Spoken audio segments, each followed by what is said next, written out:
Every night, we must stand in front of the mirror for 10 long hours. Even though we're exhausted, we can't close our eyes to rest. Because as night falls, a group of mysterious alien creatures gather quietly in front of the mirror, mimicking our every move. If anyone tries to resist, they'll tear us apart without hesitation. Once someone tried to escape during the day, but no matter which way he went, he always ended up back at the starting point. And when night came, those creatures, like hunting dogs, tracked him by scent and ruthlessly killed him. I've had enough of this life, living in constant fear. But every time I try to act, the experienced old woman stops me. She's lived here for 20 years, and she knows exactly how brutal those creatures are. She tells me, if we anger them, we all die. I agree to her on the surface, but I can't accept it. Every time I go out for food during the day, I mark trees along the way. At night, I stand in front of the mirror, striking different poses to please the creatures. After countless days and nights of observation, I finally know the terrain like the back of my hand. Today, I decided to take a bird and run out of the house, never looking back. Surprisingly,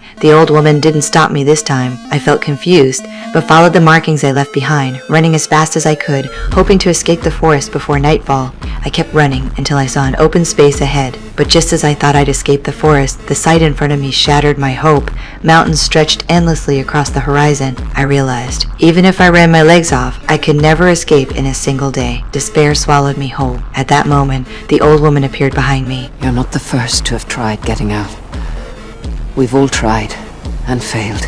I had no choice but to follow her back. This failure made me accept the reality and obey the rules.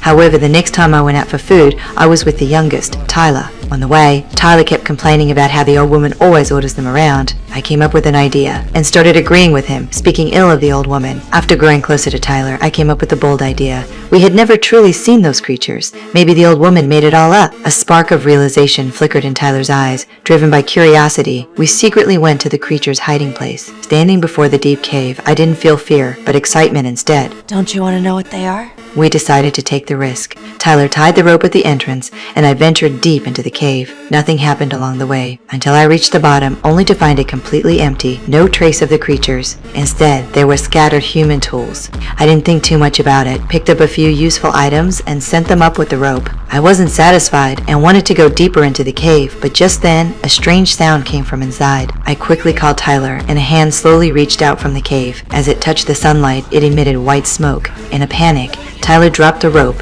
and I barely escaped. Soon, the items we brought back proved useful. Tyler used an old camera and monitor to create a simple camera, hoping to see the creature's true form. However, late at night, the monitor still showed a blank screen. Just when we thought the creatures wouldn't appear, there was a heavy knock at the door. Then, a human leg appeared on the monitor. Before we could react, Lisa suddenly stood up, as if drawn by something, and walked toward the steel door. Yes, honey. Please, open the door. He's back. The old woman quickly blocked her, warning her not to trust it, saying it was surely a trick by the creatures. But Lisa insisted on opening the door. Her husband had gone out for help a week ago and still hadn't returned. The old woman suddenly had an idea. She asked questions only a couple would know to verify her husband's identity.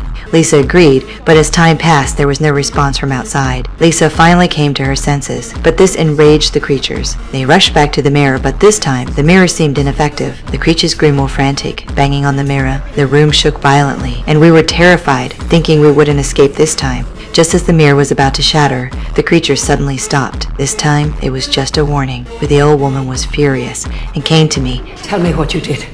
Tell me where you went. I went down into a burrow. My God, you are angry and you are selfish. You behave like a child. I'm not supposed to be here.